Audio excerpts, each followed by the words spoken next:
The dog didn't growl at her. That was the first thing anyone noticed. Kodiak, 110 pounds of Belgian Malinois, with a bite force that had dislocated 2 handlers' shoulders in the past 6 weeks, stood perfectly still at the far end of the pen and watched the woman walk through the gate like she was someone he'd been waiting for. Nobody moved. The handlers flanking the fence had their brake poles ready. Sergeant First Class Donovan Page had his hand on the tranquilizer kit, and Major Curtis Wren, who had spent the last 20 minutes explaining to the woman standing beside him why she absolutely should not be here, found himself doing something he hadn't done in 11 years of service. He stopped talking mid-sentence and forgot what he was going to say next. Her name was Fiona Aldridge. She was 29 years old, and she had driven 4 hours from Trenton in a pickup truck with a cracked windshield and a travel mug of cold coffee. She was wearing civilian clothes, dark jeans, a grey fleece, trail runners with red laces. She had a small notebook in her back pocket and a length of paracord looped around her left wrist. She carried no credentials beyond the single-page memo that had come down from Ottawa 3 days earlier, which none of them had bothered to read in full because the subject line said civilian behavioral consultant, and they'd all assumed it was some kind of administrative error. It was not an administrative error. Kodiak had been with Joint Task Force 2 for 3 years. Before that, he'd spent 18 months with a private canine contractor operating out of Petawawa, and before that, before any of it, he had been raised and trained by a woman named Sasha Aldridge, who was Fiona's older sister, who had died 14 months ago in a training accident in northern Manitoba that the official report described as an equipment failure, and that everyone who had actually been there described, privately, as something else entirely. Nobody at CFB Trenton had connected those two facts. The name Aldridge appeared nowhere in Kodiak's service file. Sasha had trained him under her contractor handle, Calder, a name she'd used professionally since she was 22. And the section of his behavioral file that noted his original trainer had been redacted so thoroughly that even the redaction marks had been removed. So when Major Wren saw the transfer order, he saw a civilian consultant. He saw a young woman with a notebook and no rank and no obvious reason to be standing inside a military working dog facility at 0730 on a Wednesday. He saw someone who was going to get bitten, and he was going to have to file the paperwork, and it was going to be his worst week in a string of already bad weeks. Kodiak had been classified non-operational 6 weeks ago. Before that, he had been one of the most decorated working dogs in Canadian Special Operations Command. 3 tours, 11 confirmed apprehensions, a commendation that his handler, Master Corporal J. Renault, had framed and hung above his desk at home. Then Renault had been medically released. A knee, 2 surgeries, a third that didn't take, and Kodiak had been transferred to a new handler, and then another one, and then a third, and by the time Sergeant Page tried to run him through a basic obedience drill, Kodiak had stopped obeying anything at all. He didn't attack unprovoked. That was the only reason the euthanasia order hadn't already been signed. He would work the perimeter, he ate, he slept, but the moment any handler tried to give him a command, the dog would go somewhere else entirely. Some interior space that nobody had been able to reach, and if they pushed him, if they got too close or too loud or tried to force compliance with a lead, he'd show his teeth and mean it. He's lost his operational utility, Sergeant Page had written in his assessment. Recommend retirement evaluation. He'd meant it kindly, which in this context meant something that kept him awake at night. The evaluation was scheduled for Thursday. Fiona Aldridge arrived on Wednesday morning and asked to see the dog. They told her no. They told her no in several different ways, with increasing patience, starting with Sergeant Page and escalating to Major Wren, who had come down from admin specifically to manage the situation before it became something that required a second memo from Ottawa. With respect, Wren said, and he was being respectful, technically, You don't have the operational clearance to enter that facility.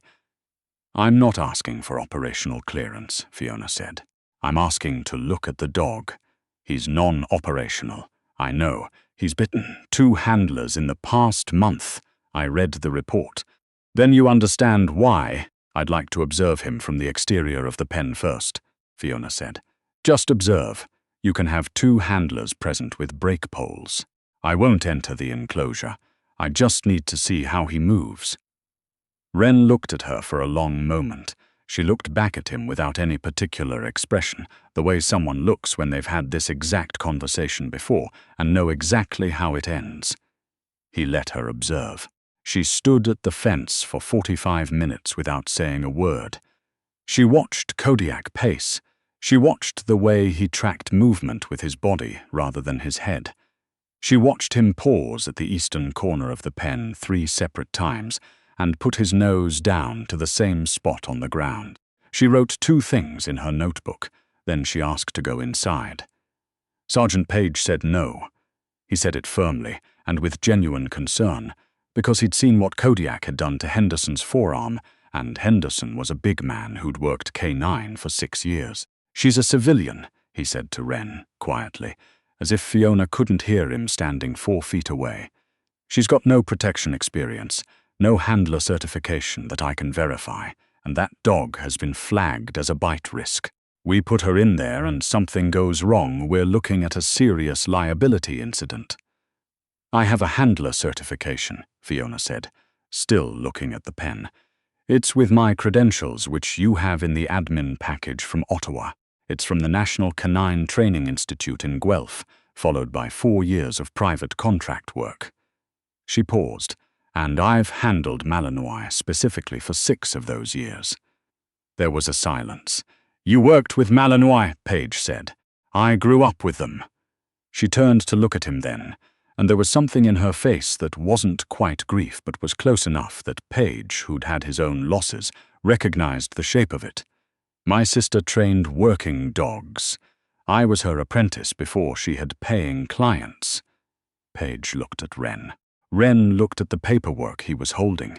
Neither of them said what they were thinking, which was that this young woman in her fleece and her trail runners had more relevant experience than half the handlers on their roster. 10 minutes, Wren said finally. Handlers at the perimeter. Any sign of escalation, and we pull you out. Fiona nodded once and handed her notebook to the sergeant without being asked. What happened next was witnessed by 7 people. Wren, Page, 3 handlers, a dog trainer from the base veterinary unit, and a supply corporal who had absolutely no reason to be there but had heard something was happening and found a reason to be nearby, and every one of them would describe it differently in the weeks that followed, but they would all agree on the sequence. Fiona walked into the enclosure. Kodiak stopped pacing. She didn't approach him. She walked to the center of the space, turned sideways, not facing him, not turned away, just sideways, presenting her shoulder, and crouched down, not kneeling, just dropping her center of gravity, making herself smaller without making herself submissive. There was a difference, apparently, though most of the people watching wouldn't have been able to explain it. She waited. 40 seconds passed. Page counted them. Kodiak moved. Not fast, not aggressive. He just repositioned himself, angling toward her from the left, and she tracked him with her peripheral vision without turning her head. When he stopped, she put her hand out, palm down, low to the ground. She said one word. Nobody outside the enclosure could hear what it was. Kodiak's ears went flat, not back, which means fear or aggression, but flat and forward, which means recognition, and he walked directly to her and put his head against her hand. Sergeant Page made a sound. He would later describe it as clearing his throat. Major Wren said very quietly, "What did she just say to him?" Nobody answered, because nobody knew.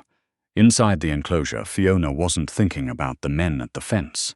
She wasn't thinking about the memo from Ottawa, or the 4-hour drive, or the cold coffee, or the meeting she'd had 2 weeks ago with her sister's commanding officer, who had spent 40 minutes, explaining why the circumstances of the accident were sensitive and why it was important that the family understand the need for discretion. She was thinking about a Tuesday evening in October 3 years ago when she had sat on the floor of Sasha's training facility outside Petawawa and watched her sister spend 2 hours introducing a 14-month-old Malinois to his first formal commands. Not pushing, not demanding, just offering, letting the dog choose to engage, and rewarding the choice, and building something that looked from the outside like obedience, but was actually something more complicated than that. "You can make a dog comply," Sasha had told her that night, pulling burrs out of Kodiak's coat while he leaned against her shoulder and made a sound that wasn't quite a whine. "Force, repetition, consequences. You can make any animal comply eventually, but you can't make them trust you. Trust is something they give. Your job is just to be worth giving it to." Fiona had written that down in a notebook she still had. The same notebook, same brand, different year, that she'd handed to Sergeant Page at the gate. She ran her hand along Kodiak's jaw. He pressed into it. "Hey, buddy," she said, barely above a whisper. The word she'd said when he first looked at her had been his name, not Kodiak, his operational name, but the call name Sasha had used in training. A private name, one that didn't appear in any file, one that Fiona had learned sitting on a cold concrete floor watching her sister work. I know you do." The dog exhaled, a long, slow exhale, the kind that comes from somewhere deep. She spent 40 minutes in the enclosure. When she came out, she was carrying nothing different and wearing nothing different, and the expression on her face was the same careful neutrality it had been all morning. But Kodiak was sitting at the gate, watching her go, and his ears were still forward. Major Wren met her at the perimeter. "What did you say to him?" he asked again. "His name," she said. "His name is Kodiak, one of his names." She took her notebook back from Page. The one his original trainer used, the one he was conditioned to respond to during his early formation period. She flipped the 2 notes she'd made during her 45 minutes of observation. He's not non-operational. He's not a bite risk in any meaningful clinical sense. He's been responding to handling methods that are mismatched to his training baseline. Every command he's been given since his handler transfer used a different signal set, different hand gestures, different verbal cues, different reward structure. He hasn't been refusing to work. He's been refusing to be confused. There was a long silence. "He's been rejecting inconsistent direction," she said, and looked at Sergeant Page. "Not substandard handlers, specifically, just a completely different language than the one he learned." Page opened his mouth and closed it again. "Can you fix that?" Wren asked. "I can bridge it," she said. "It'll take time, 4 to 6 weeks probably. But the behavioral file needs to be corrected first. It's missing the first 18 months of his conditioning record, and without it, any new handler is starting blind. How do you know what's in his behavioral file?" Fiona looked at him steadily. "Because I know who trained him," she said, "and I know how she trained. And I know exactly what's missing, because I was there when she built it." She didn't tell them the rest of it, not then, not that morning. She didn't tell them that she had driven to Trenton because the request from Ottawa had been her idea, that she'd spent 3 months after Sasha's death tracing, where all of Sasha's contracted animals had gone, because Sasha had cared about those dogs the way most people care about family, and Fiona had needed to know they were okay. She didn't tell them that she'd found Kodiak's transfer record through a friend at D&D who owed her a favor, or that she'd read the assessment report, the one that said recommend retirement evaluation, at 11:30 at night at her kitchen table in Kingston, and felt something cold and certain settle in her chest. She didn't tell them that she had written the memo to Ottawa herself, framing it as a formal consultation request, because she'd known that showing up and "that dog knew my sister and I think he's grieving" would have gotten her exactly nowhere. She didn't tell them any of that. She just asked for a temporary access pass and a workspace, and said she'd need to see Kodiak's complete equipment inventory, including whatever personal effects had come with him from his last posting.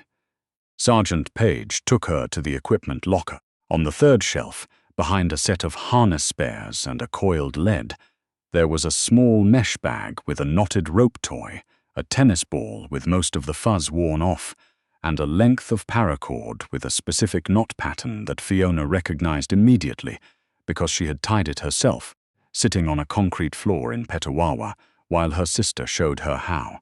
She stood there for a moment. The supply corporal, who had followed them in case he was needed, watched her reach out and close her hand around the paracord, and then just hold it. "You okay?" Paige asked. "Yes," she said. "I'm okay."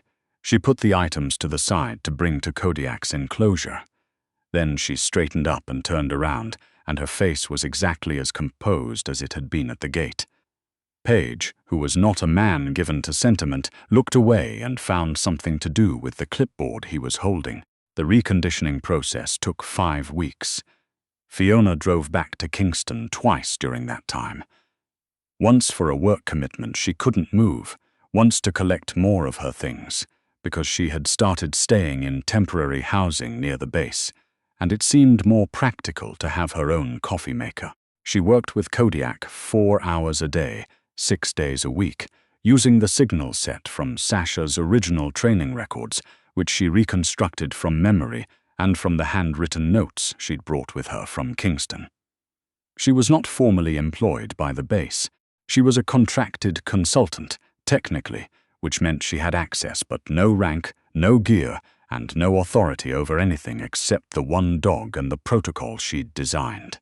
Sergeant Page had initially treated this arrangement with the skepticism it arguably deserved. But by the end of the second week, he was leaving her extra coffee in the handler room, and had stopped explaining the base layout every time she walked somewhere unfamiliar.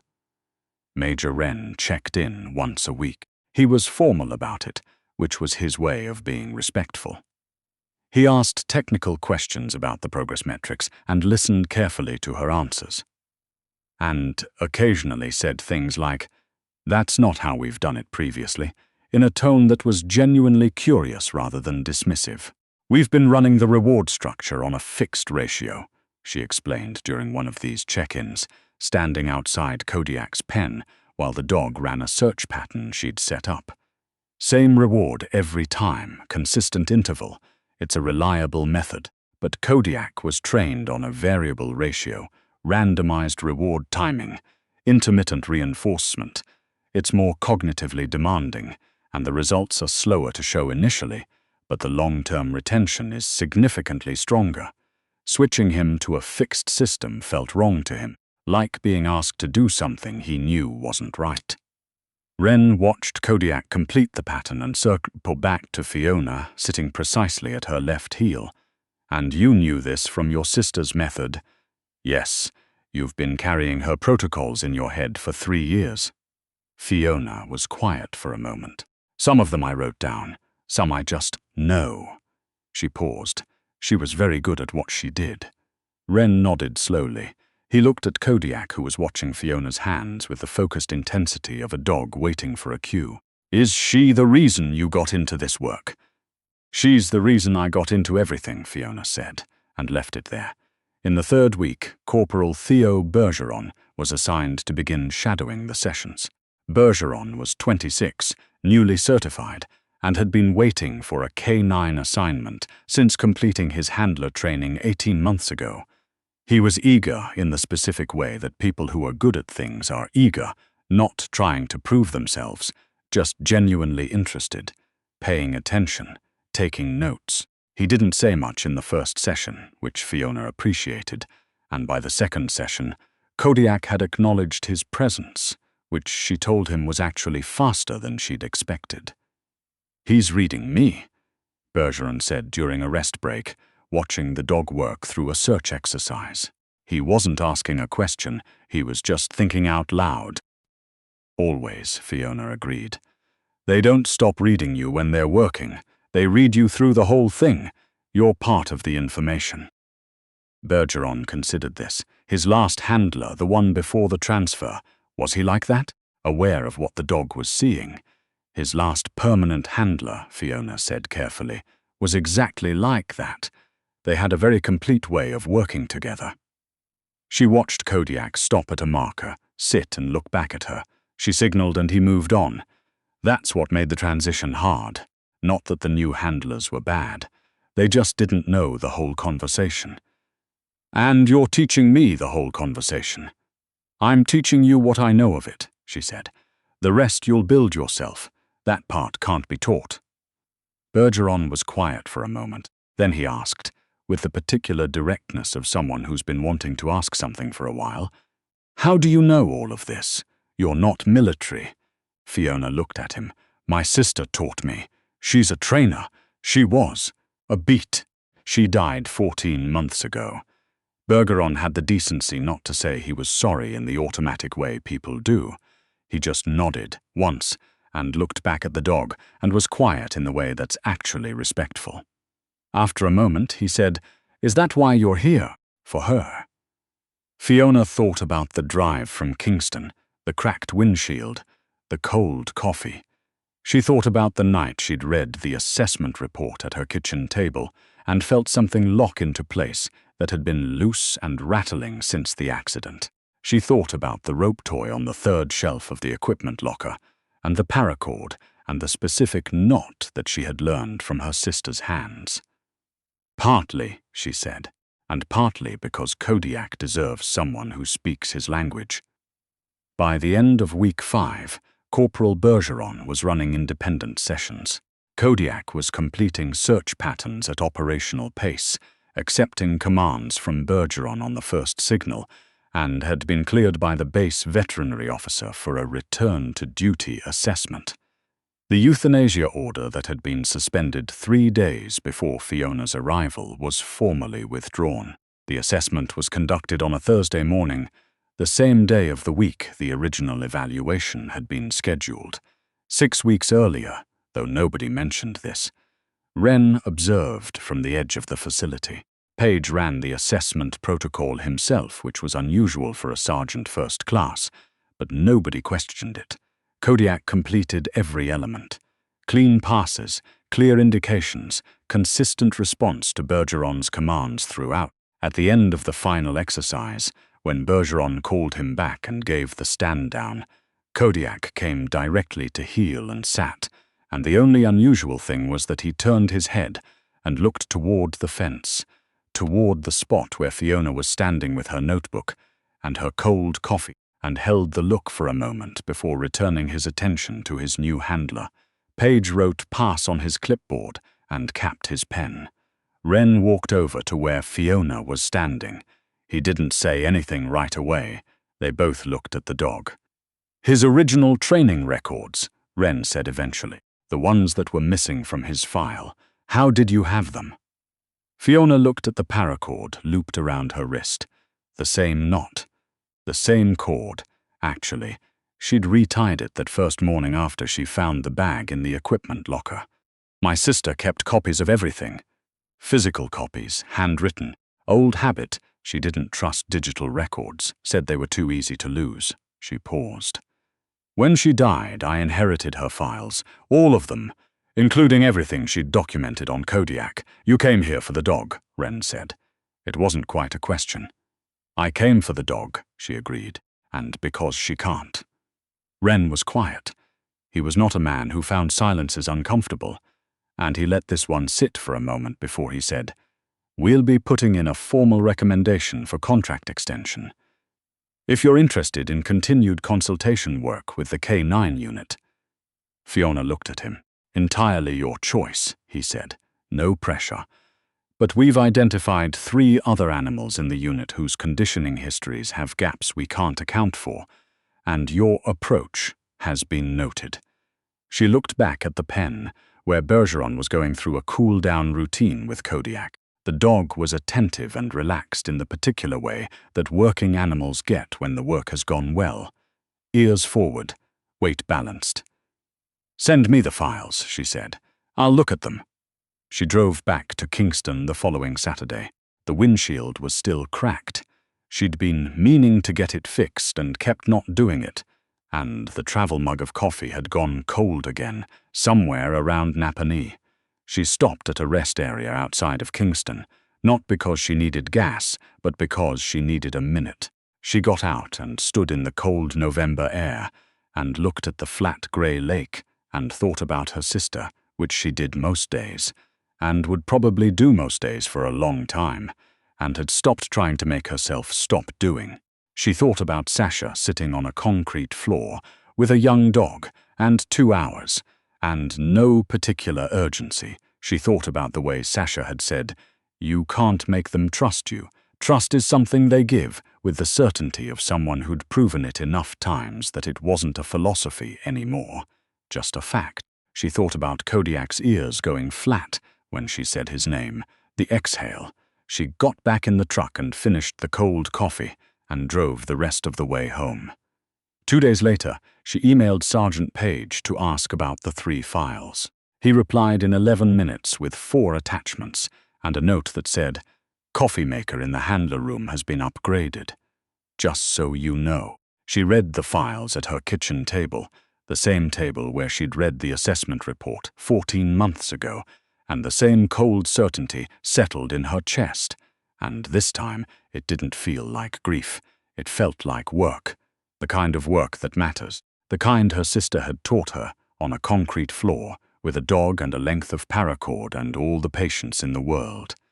She opened a new notebook, same brand, different year, and started writing.